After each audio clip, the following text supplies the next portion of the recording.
Ce soir-là, quand Thierry m'a traité d'inutile devant tout le monde, j'étais assis à la table que j'avais fabriquée moi-même, dans la maison que j'avais bâtie de mes propres mains, pierre après pierre, pendant 5 ans. Il était debout au bout de la table, avec cette certitude de quelqu'un qui croit avoir le droit de dire ce qu'il pense sans conséquence. « Tu ne contribues plus à rien, dit-il. Tu vis de nous. Tu es un fardeau. » Je n'ai rien dit. J'ai posé mes couverts, plié ma serviette et me suis levé lentement. 48 heures plus tard, Maître Delorme sonnait à la porte. Pour comprendre cette histoire, il faut savoir ce qu'est vraiment cette maison. Pas un bâtiment, pas une adresse dans un registre. C'est la seule chose sur cette terre que j'ai créée à partir de rien, avec l'argent mis de côté pendant des années, avec des week-ends où je posais des fondations pendant que les autres se reposaient, avec des plans que Simone et moi étendions sur la table de cuisine et que nous tâchions parfois de vin rouge. C'est la maison où mon fils a appris à marcher, la maison où Simone est morte. Celui qui me dit que j'y vis de sa générosité n'a. Avant de continuer, si vous regardez ceci pour la première fois, abonnez-vous à la chaîne et écrivez-moi dans les commentaires depuis quel pays ou quelle ville vous regardez. Ça me touche chaque fois de voir jusqu'où ces histoires voyagent. Certains écrivent de pays que je n'ai jamais visités et pourtant comprennent exactement ce que je veux dire. C'est pour ça que je les raconte. Et maintenant je reviens avec Marcel Beaumont, c'est moi, et avec l'histoire qui a commencé parce que j'ai été trop généreux et que je n'ai pas vu assez tôt ce qui grandissait à l'intérieur de ma propre maison. J'ai 70 ans, ingénieur civil à la retraite, veuf depuis 5 ans. Simone est morte un vendredi soir en novembre, paisiblement, sans drame, comme elle avait fait toutes choses dans sa vie. Après ça, j'ai vécu 3 ans seul dans cette maison, et je ne vais pas prétendre que c'était facile, c'était difficile. Pas à cause du silence, le silence je le connaissais. C'était difficile parce que chaque recoin portait quelque chose d'elle.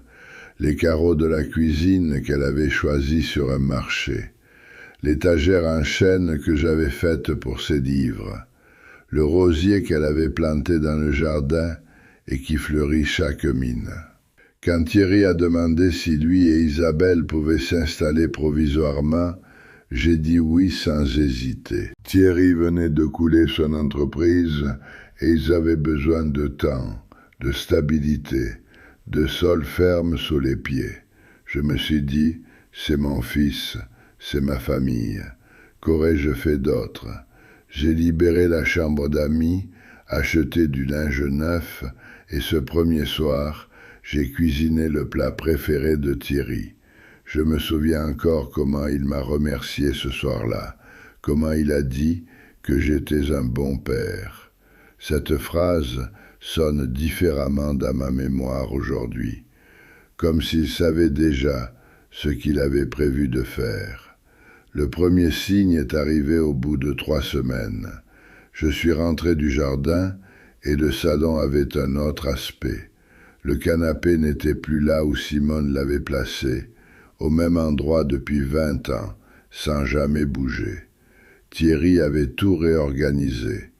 Quand je lui ai demandé pourquoi, il a dit que ça circulait mieux. Il souriait en le disant.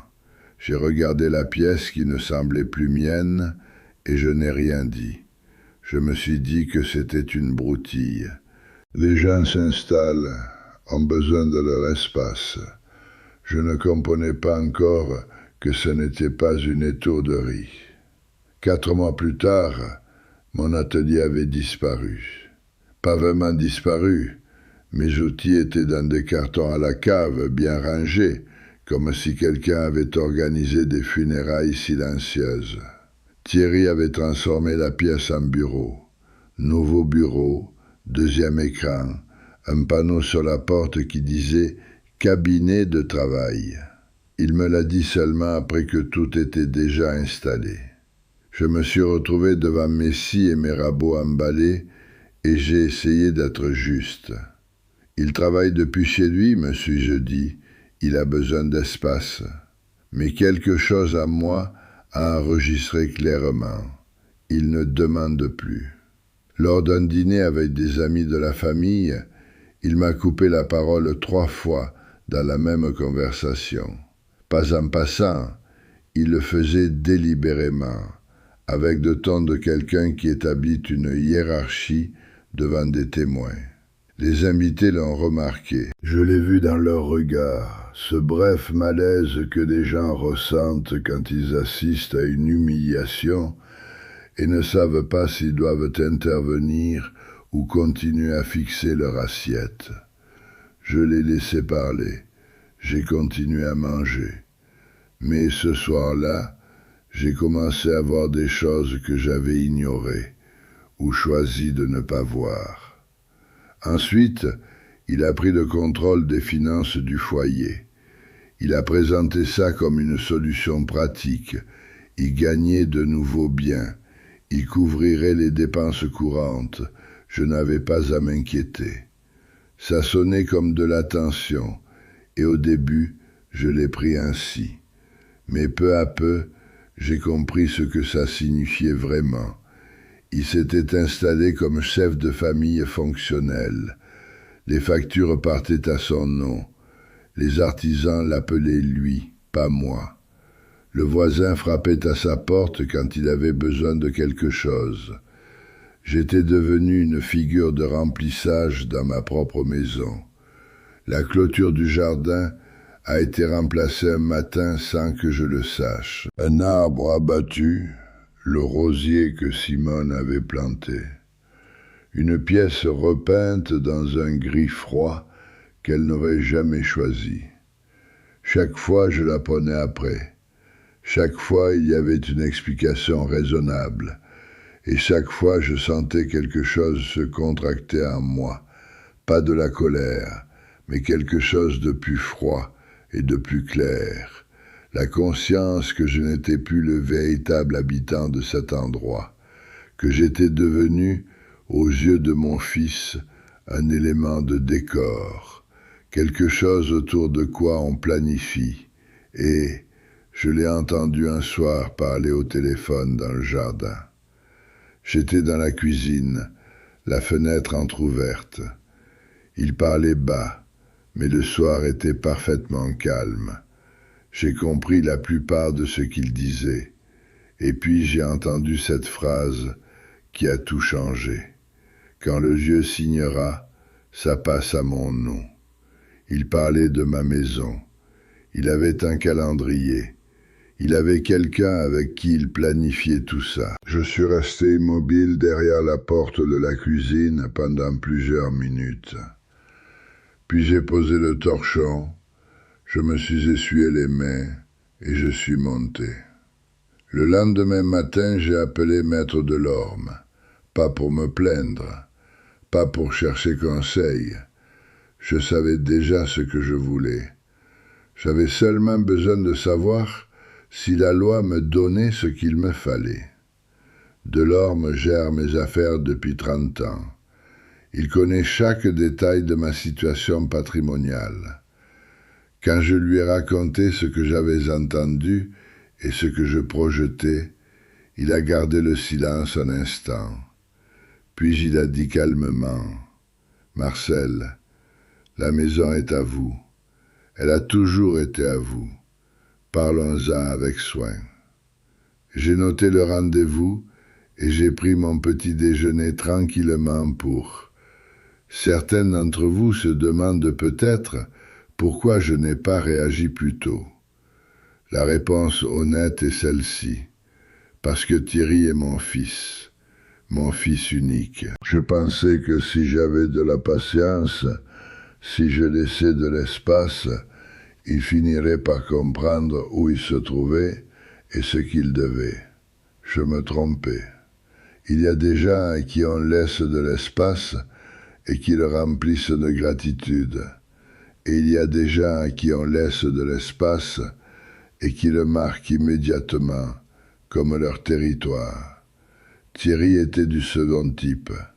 Il m'a fallu plus longtemps qu'il n'en aurait. Maître Delorme a confirmé ce que j'espérais. Le titre de propriété était inscrit exclusivement à mon nom depuis la construction, sans aucune ambiguïté. Aucune obligation partagée, aucun contrat d'usage, aucun droit reconnu pour Thierry ni Isabelle. Ils vivaient ici comme occupant à titre gratuit, une notion juridique avec un sens très précis en droit civil. Il m'a expliqué les conditions requises pour la mise en demeure, les délais légaux et les cas d'exécution accélérée. J'ai écouté comme lors des briefings techniques de mes années de travail, calme, précis, sans émotion visible. Je lui ai demandé de préparer un projet. J'ai également contacté un ancien collègue, un juge à la retraite que je connais depuis mes années professionnelles. Sans mentionner de nom, je lui ai décrit la situation. Il a confirmé l'évaluation de Maître Delorme et a ajouté quelque chose que je n'avais pas envisagé. Si Thierry utilisait l'adresse de ma propriété dans des demandes administratives sans mon autorisation expresse, cela pourrait constituer une usurpation de droit de propriété, un déclencheur juridiquement valide pour la procédure accélérée. Je l'ai remercié, je suis rentré chez moi et j'ai attendu. Je n'ai pas eu à attendre longtemps. Thierry était un homme impatient. La confirmation est arrivée 4 semaines plus tard par courrier. Thierry avait déposé à mairie une demande de permis pour une extension de la terrasse, avec l'adresse de ma propriété enregistrée à son nom comme demandeur. Ma propriété, mon adresse, sans mon nom, sans ma signature, sans ma connaissance ni mon consentement d'aucune sorte. J'ai posé la lettre soigneusement sur mon bureau. J'ai appelé Maître Delorme et j'ai dit seulement « c'est le moment ». Il a su immédiatement ce que ça signifiait. Nous avions préparé l'enveloppe depuis des semaines et attendions ce moment précis. Thierry avait lui-même actionné le déclencheur avec un formulaire qu'il croyait anodin. Entre-temps, Thierry avait déjà fêté sa victoire imaginaire. Il avait invité plusieurs couples à dîner, grande table, bonne bouteille, air de maître de maison sûr de lui. Il leur avait fait visiter la maison comme si c'était sa galerie personnelle. Il parlait de l'extension prévue, de rénovation qu'il avait en tête, de l'avenir de cette propriété. J'étais assis à la table, je mangeais et j'écoutais. À un moment, au milieu d'une histoire, il m'a montré du doigt avec un sourire et a dit que j'étais le meuble qu'ils avaient hérité avec la maison. Les convives ont ri. J'ai levé mon verre, je n'ai rien dit. 2 jours après ce dîner, Maître Delorme s'est présenté personnellement à la porte. C'était un mardi matin. Thierry était au travail. Les enfants étaient à l'école. Isabelle a ouvert la porte. Je n'étais pas là. J'étais au cimetière, apportant des fleurs fraîches sur la tombe de Simone, comme je le fais chaque 2e mardi, sans exception. Delorme a remis à Isabelle l'enveloppe scellée, s'est présenté calmement et lui a demandé d'en lire le contenu tranquillement. Isabelle m'a appelé 40 minutes plus tard. Je n'ai pas décroché.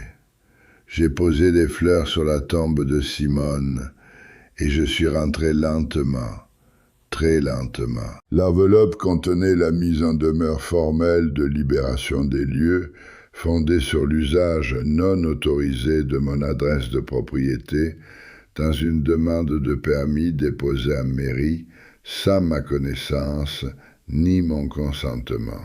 Le délai de départ, 48 heures, appuyé par la disposition d'exception pour usage abusif de biens d'autrui sans titre. Avec elle se trouvait le dossier juridique complet de Maître Delorme, la copie notariée du titre de propriété et une lettre que j'avais écrite à la main pour Isabelle. Sans attaque, sans liste de griefs accumulés, une seule phrase, la seule que je lui devais. Je t'aime toujours. Thierry m'a appelé. Je l'ai laissé sonner. Il a rappelé. Je l'ai laissé sonner encore. À la troisième tentative, j'ai décroché et j'ai dit seulement « Parle avec Maître Delorme ». Puis j'ai raccroché. Il a appelé un avocat ami qui a examiné les documents en 1 heure. L'avocat a rappelé Thierry. Ce qu'il lui a dit exactement, je ne le sais pas de première main, mais Isabelle me l'a raconté après d'une voix calme. Il lui a dit qu'il n'y avait absolument rien à faire. La documentation était entièrement solide. Thierry a passé la nuit à chercher une faille juridique. Isabelle m'a écrit cette nuit-là 6 messages, l'un après l'autre. Je les ai tous lus. Elle me demandait si j'étais sûr de ce que je faisais. Elle me demandait si on ne pourrait pas parler avant qu'il soit trop tard. Elle écrivait que les enfants étaient perdus et apeurés. J'ai répondu le lendemain matin, brièvement et sans froideur. Les enfants sont toujours les bienvenus, toi aussi. Thierry décide seul s'il trouve un jour le chemin du retour. J'ai envoyé le message, j'ai pris mon café et j'ai regardé par la fenêtre vers le jardin. Le rosier était là. C'était l'un de ces matins de printemps. Ils sont partis en 36 heures. Je n'étais pas là pendant qu'ils faisaient leur bagage. J'avais laissé à Isabelle le double de la clé et j'étais allé chez un vieil ami qui habite un peu plus loin. Quand je suis rentré, la maison était vide d'eux, mais pleine de ce qu'ils avaient laissé. Quelques cartons oubliés dans le couloir, une veste d'enfant sur le porte-manteau, un pot de confiture dans le réfrigérateur. La veste, je l'ai mise de côté pour la prochaine fois avec des petits-enfants. Le reste, je l'ai laissé où c'était. J'ai parcouru chaque pièce lentement, l'une après l'autre. La première chose que j'ai faite a été de ramener mes outils à l'atelier. Chaque scie, chaque rabot, chaque marteau, je les ai remis à leur place, comme je l'avais fait pendant 20 ans. Puis j'ai sorti le bureau de la pièce et je l'ai laissé sur le trottoir pour la collecte. Ensuite, j'ai repoussé le canapé du salon à l'endroit où Simone l'avait toujours voulu, exactement là où Thierry l'avait déplacé un matin sans demander à personne. Je sais que c'est sentimental, je sais qu'un meuble ne ramène personne, mais quand j'ai repoussé le canapé à sa place, la maison a respiré différemment, plus tranquillement, comme avant. 3 semaines plus tard, les petits-enfants sont venus. Je l'avais organisé avec la sœur d'Isabelle, la seule dans la famille qui savait depuis le début ce que je planifiais, et la seule qui n'avait jamais hésité à me dire « Tu as raison, Marcel, et il faut le faire ». Les enfants sont arrivés de l'école avec leurs cartables et leurs pas bruyants, et j'ai ouvert la porte et serré chacun dans mes bras, sans dire un seul mot de ce qui s'était passé. Nous avons fait des crêpes ensemble. L'aîné a demandé où était passé le nouveau bureau dans la pièce. Isabelle et moi avons vraiment parlé pour la première fois, 2 mois plus tard. Elle a appelé un dimanche matin tranquille, sans Thierry en fond. Elle ne pleuvait pas. Elle a dit seulement Je sais que j'aurais dû m'interposer bien plus tôt. Je lui ai répondu, oui, pas avec cruauté, simplement avec honnêteté. C'était la phrase la plus sincère que nous ayons échangée depuis des années, peut-être plus longtemps encore. Je l'ai invitée à déjeuner et elle est venue. Nous nous sommes assis à la table que j'avais fabriquée moi-même. Nous avons mangé ensemble, parlé de Simone, des enfants, parfois de rien. Avec Thierry, je n'ai plus parlé depuis. Et je ne l'attends pas. Ce n'est pas de l'amertume. Je ne porte rien de lui qui me pèse à l'intérieur. Mais il y a des choses qui ont été dites et qui n'auraient pas dû être dites. Tu es inutile. Tu ne contribues plus à rien. Tu vis de nous. C'est ce qu'il m'a dit. Dans ma maison, à ma table, devant ma famille. Ces mots n'ont plus d'avenir commun entre nous, et j'en suis complètement en paix. Sans le vouloir, il m'a donné la chose la plus claire que j'ai eue cette décennie, la parfois. Je repense à ce moment où je l'ai entendu téléphoner dans le jardin, aux minutes où je suis resté immobile derrière la porte de la cuisine. J'aurais pu sortir, j'aurais pu le confronter, exiger des réponses, élever la voix. Je ne l'ai pas fait, pas par peur, mais parce que je savais, le bruit ne résout rien de durable. Un homme de 70 ans a appris que la plupart des conflits, nés dans des cris, finissent dans le silence et dans des papiers bien préparés. J'avais les papiers, je devais seulement attendre que Thierry me donne la raison légale. La maison est toujours là, le rosier fleurit chaque printemps, l'atelier sent le bois et l'huile. Chaque matin, je prends mon café près de la fenêtre qui donne sur le jardin, la même depuis laquelle je regardais Simone jardiner pendant des années, en silence, sans qu'elle sache que je la regardais. J'ai perdu dans cette maison plus que la plupart des gens ne perdent en toute une vie, et j'ai construit ici plus que ce qu'on peut mesurer à mètres carrés. Ce que Thierry n'a jamais compris, c'est que la propriété ne commence pas dans le titre, elle commence dans les mains qui ont créé. Je ne parle pas souvent de cette période, pas parce que ça me fait encore mal, cette douleur est vieille et silencieuse maintenant. Je n'en parle pas parce que les choses importantes n'ont pas besoin de public pour rester vraies. Mais parfois, quand les petits-enfants sont en visite et que la maison se remplit de nouveau de voix et de pas, je pense, c'est peut-être ça la vraie victoire. Pas les 48 heures, pas le document, mais que cette maison soit encore debout, sonne encore, sente encore comme avant, et que je sois encore à l'intérieur, comme au premier jour, comme Simone l'avait toujours imaginé et souhaité. Il y a des gens qui disent que j'ai attendu trop longtemps, d'autres que je n'aurais jamais dû laisser les choses aller aussi loin.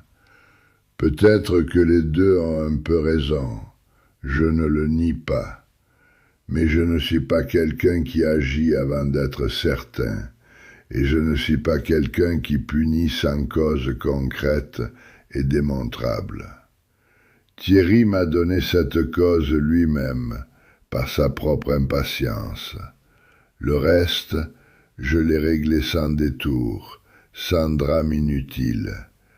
À qui me demande si je lui ai pardonné? J'ai arrêté de penser à lui. C'est plus de paix que n'importe quel pardon.